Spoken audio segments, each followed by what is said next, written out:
All right. Hey, good morning, good evening, good afternoon, ladies and gentlemen, citizens of YouTube. This is Pastor Dow. I'm going to go ahead and answer this question right here. But I do have a question myself. My question is this. Where is some of you people's priest of the home? And where are your pastors, your preachers, your elders, your leaders, and your teachers?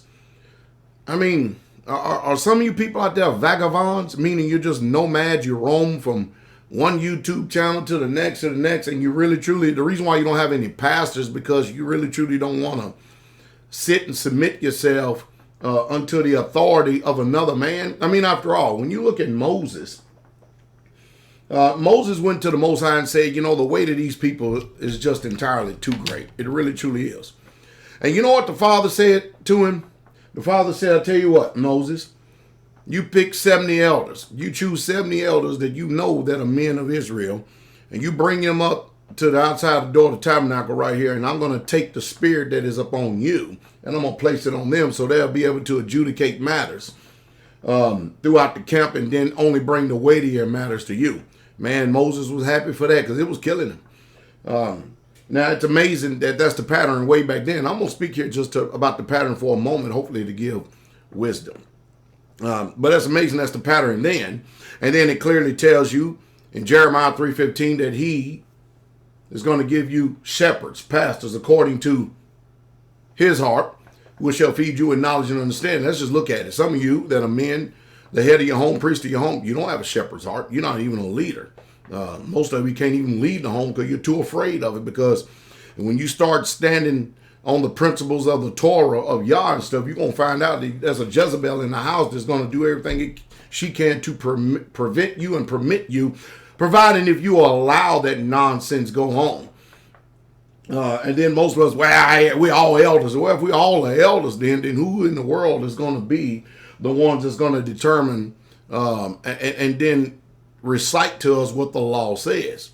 And I ask all this because, you know, if I said it once, said 1,000 times, I got people, they always come to me asking questions. Now, I don't mind answering the questions, but don't you think in all this that I deserve some type of honor or respect or credibility? Why do you come to me? Why do you come to me? But I'm going to go ahead and answer because I know it's hard for a lot of people to answer. Now, the question is this. Pastor Dow, in the law, in the Torah, there are a lot of things that's just simply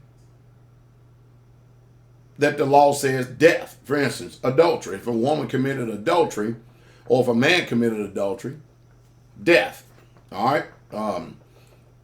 And today, we don't see that carrying out as far as the Israelites who say that they are the chosen people. And I'm paraphrasing this question, right? So, what saith you? Why come we don't have the death penalty nowadays? You know, the physical, literal death penalty. Well, the answer is this, and listen to me real close. The Israelites, the ones who was in charge, and the ones who had the charge, chosen by the Most High Yah to actually teach the nations, spurned, neglected, made light of, reneged on their contract in being obedient to the Most High Yah. And because of that, we end up being subjugated, put into slavery, many different captivities, to many nations. Now, you know that these people who call themselves modern day Jews, which you're not going to find it in the Torah at all. You know that these people are not the book because they are not Shemitic. They're not of the bloodline of Shem, period. Just read the Bible. You're not going to know ancient Israel based upon the blessings. You're going to know them based upon all these slaveries and captivities. And you know what else even the descendants of these Jews today said way back in John 8? They said, we have never been into bondage or under bondage to any man. It's already giving you a clue that these people are not the people of the book. Because Christ said, yeah, because you're of your father, the devil. Anyway, here I go again, But let me get back to the matter.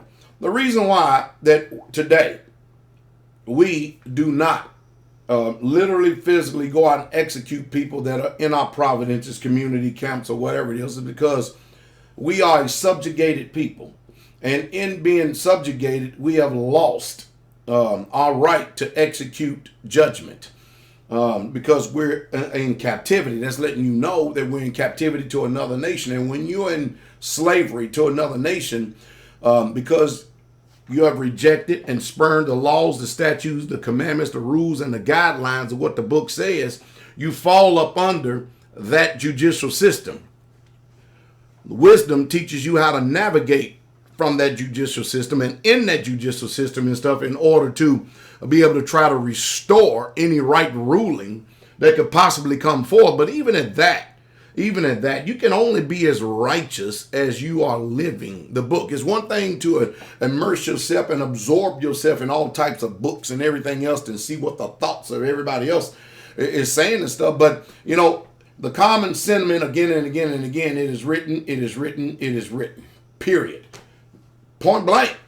So, no, we have not any power because we are in exile to our Most High Yah, to our Father. And we have no landmass. There's no nation on this earth that actually backs us up as a people. We're still slaves.